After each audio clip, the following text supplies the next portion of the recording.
আল্লাহর নবীজিকে বলা হলো, নবীজি গোটা পৃথিবীতে আপনাকে এমন করে পাঠানো হলো, আপনি হলেন বার্তাবাহক, আপনি হলেন রাসূল, আপনি হলেন শুভ সংবাদ প্রদানকারী। তার মানে বোঝা গেল নবীজিকে অনেকগুলো দায় এবং দায়িত্ব দিয়ে পাঠানো হলো।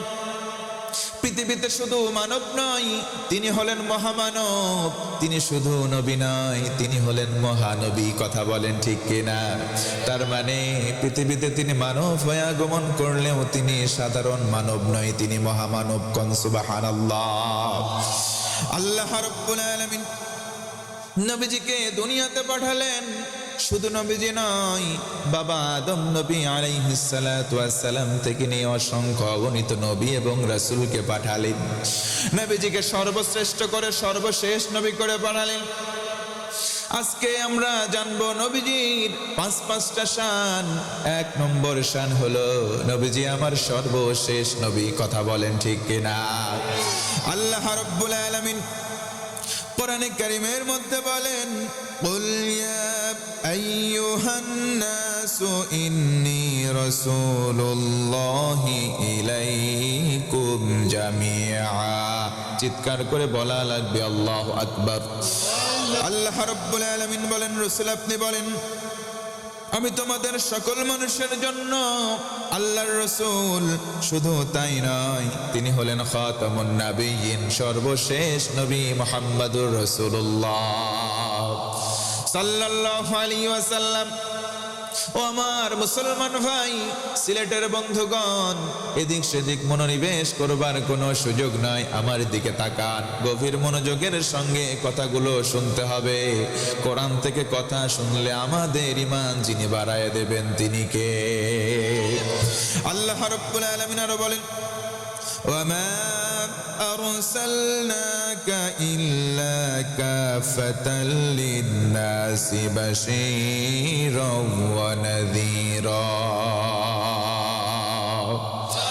আল্লাহ রাব্বুল আলামিন বলেন, রাসূল আমি আপনাকে সমগ্র মানব জাতির জন্য শুভ সংবাদদাতা এবং সতর্ককারী রূপে প্রেরণ করলাম।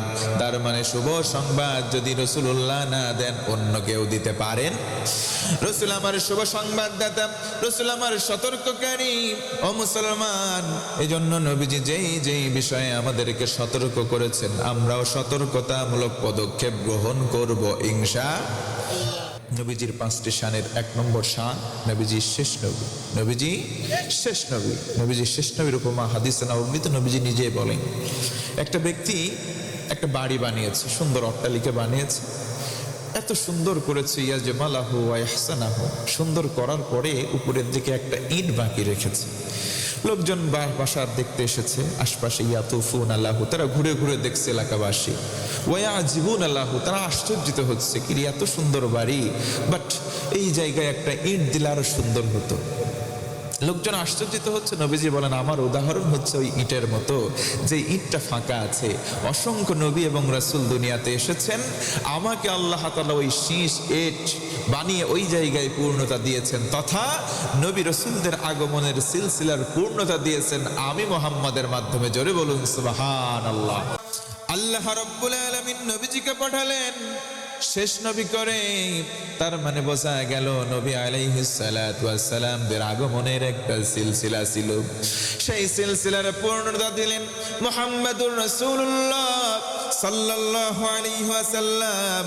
দুই নম্বর শান হলো গোটা আলমবাসীর জন্য নবীজিকে দয়া রহমত করে পাঠানো হলো। বলি সুবহানাল্লাহ। ওয়ামা আরসালনাকা ইল্লা রাহমাতাল লিল আলামিন। আল্লাহ রাব্বুল আলামিন বলেন, নবীজি আপনাকে গোটা আলমবাসীর জন্য রহমত করে পাঠালাম, দয়া করে পাঠালাম, করুণার আধার করে পাঠালাম। আর একবার বলা যাবে সুবহানাল্লাহ। ও আমার সিলেটের মুসলমান বন্ধুগণ, মনোযোগ বাড়ায় দেন। পৃথিবীতে দয়া বলতে অন্য কোথাও আমরা খুঁজব না। আর রহমান, আল্লাহ হলেন দয়ালু, তিনি হলেন রহমান, তিনি হলেন রহিম, আবার তিনি হলেন আমাদের গোটা বিশ্ববাসীর জন্য রব। সকলে পড়েন, আলহামদুলিল্লাহি রাব্বিল আলামিন। সমস্ত প্রশংসার মালিক সেই রবের জন্য যিনি জগৎ সমূহের মালিক। করুন সুবহানাল্লাহ।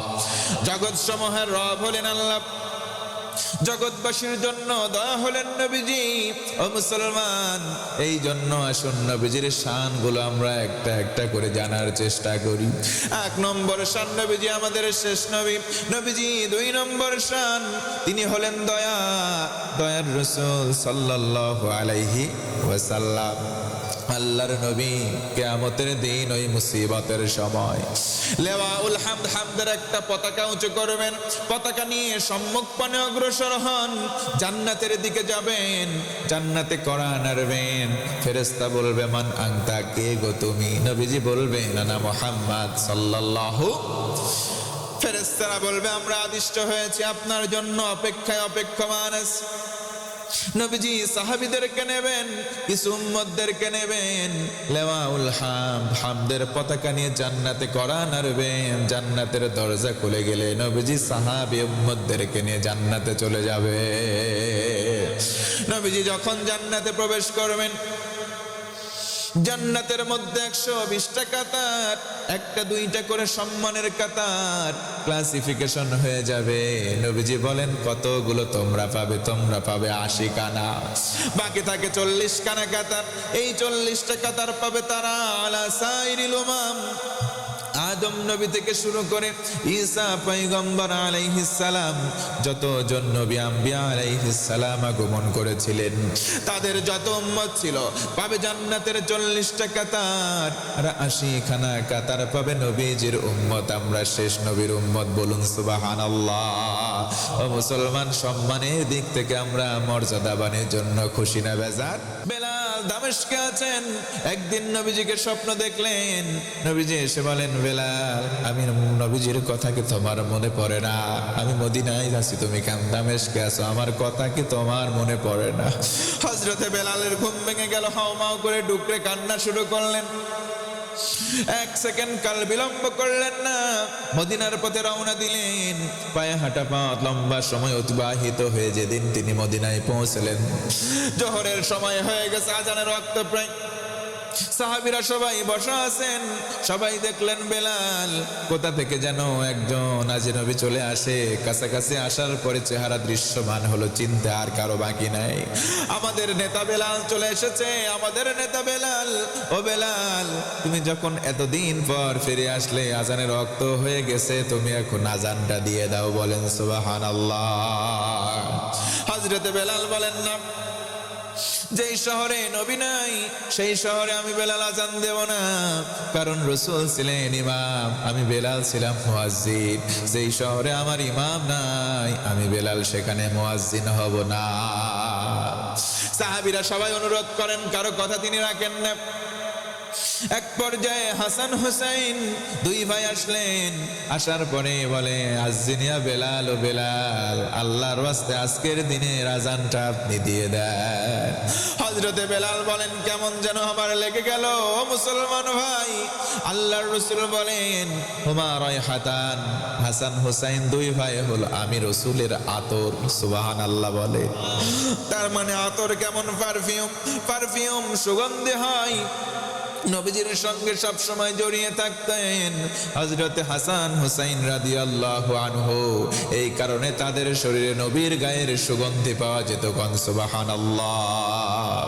হযরতে হাসান হুসাইন এসে বলে, আজ্জিনিয়া বেলাল, ও বেলাল আজান দেন। হযরতে বেলাল তিনি যখন বললেন, কেমন জানি আমার মনে হলো হযরতে হাসান হুসাইন বলে নাই, আমাকে রাসূল সরাসরি বললেন, বেলাল আজান দাও। আল্লাহু আকবার। হযরতে বেলাল রাজি হয়ে গেলেন। তখন তো সাউন্ড সিস্টেম নাই, এত সুন্দর মাইক নাই। উঁচু টিলার মধ্যে দাঁড়ালেন, কানের মধ্যে হাত দিয়ে আল্লাহু আকবারের ধ্বনি বললেন 4 বার। আশহাদু আল্লা ইলাহা ইল্লাল্লাহ বললেন দুইবার আশহাদু আন্না মুহাম্মাদুর রাসূলুল্লাহ বলতে গিয়ে চিৎকার দিয়ে বিকট একটা আওয়াজ দিলেন। অজ্ঞান হয়ে বেলাল সেখানে পড়ে গেলেন। বলুন আল্লাহু আকবার। হযরতে বেলাল পড়ে গেলেন, আর আজান দিতে পারে না। সবাই দৌড়িয়ে চলে যায়, গিয়ে সেবা করে, শুশ্রূষা করে, পানি ছিটিয়ে দেয়। লম্বা সময় পরে যখন জ্ঞান ফিরে আসলো, বলা হলো, বেলাল তোমার কি এমন হলো, তুমি বিকট আওয়াজ দিয়ে কেন অজ্ঞান হয়ে গেলা? হযরতে বেলাল ডেকে বলেন, আল্লাহর নবীর সাহাবী আমার বন্ধুরা শুনে নাও, আমি আজান দিতাম, আমি ছিলাম মুয়াজ্জিন, আমার রাসূল সাল্লাল্লাহু আলাইহি ওয়াসাল্লাম ছিলেন ইমাম।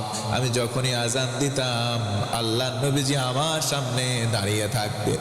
আমি আল্লাহু আকবার বলতাম 4 বার, আশহাদু আল্লা ইলাহা ইল্লাল্লাহ বলতাম 2 বার, আশহাদু আন্না মুহাম্মাদার রাসূলুল্লাহ।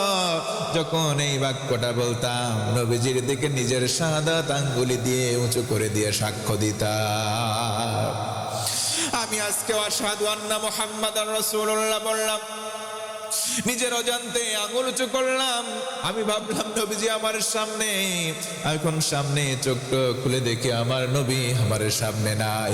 বিরহ বেদনা সহ্য করতে না পেরে আমি বিকট একটা আওয়াজ দিয়ে অজ্ঞান হয়ে পড়ে গেছি। বলুন আল্লাহু আকবার। তার মানে বোঝা গেল নবীজির মহাব্বত কলিজায় এত বেশি ছিল, নবীজিকে না দেখে তিনি হাওমা করে এবার অজ্ঞান হয়ে পড়ে গেলেন। তখন জ্ঞান ফিরে আসলো, ডুকরে ডুকরে কান্না শুরু করলেন, এমন কান্না শুরু করলেন, তার কান্না দেখে আশপাশের সবাই কান্না শুরু করলো। ছোট ছোট বাচ্চারাও কাঁদে, দূর থেকে যারা দেখে তারাও কাঁদে। আসাদুল বুকাই ফিল মদিনা, মদিনার ভেতরে সব চাইতে কান্নাওয়ালা দিন হলো ওই দিন, যেই দিন হযরতে বেলাল আজান দিতে গিয়ে আজান দিতে পারে নাই।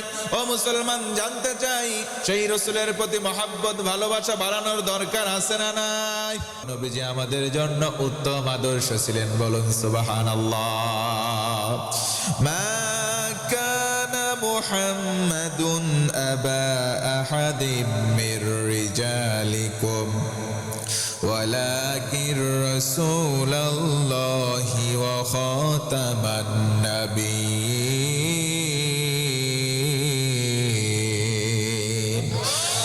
আমার আল্লাহ বলেন, ও নবীজি, আল্লাহর রাসূল তিনি হলেন শেষ নবী। তার জীবন আদর্শের মধ্যে আমাদের জন্য উত্তম আদর্শ নিহিত আছে। বলা লাগবে আওয়াজ করে সুবহানাল্লাহ। আল্লাহ রাব্বুল আলামিন আরো বলেন, লাকাদ কানা লাকুম ফি রাসূলিল্লাহি উসওয়াতুন হাসানা। রাসূলের জীবন আদর্শের মধ্যে রয়েছে আমাদের জন্য শিক্ষণীয় উত্তম জীবন আদর্শন। জোরে আরেকবার বলেন সুবহানাল্লাহ। তার মানে বোঝা গেল নবীজির মান-শান মর্যাদা অনেক বেশি, এবং সেই জন্য আমরা নবীজির মান-শান মর্যাদাকে জানবার পরে তদানুযায়ী আমল করার চেষ্টা করব। বলেন ইনশাআল্লাহ। 1 নম্বর নবীজির মান হলো নবীজি শেষ নবী। 2 নম্বর নবীজি আল্লাহর পক্ষ থেকে রহমত রূপে এসেছেন। 3 নম্বর নবীজির আদর্শের মধ্যে যদি কেউ অনুসরণ করে আল্লাহর অনুসরণ করা হয়। বলেন সুবহানাল্লাহ। 4 নম্বর রাসূলকে মানা, এটা হলো ঈমানের অঙ্গ, ঈমানের শর্ত।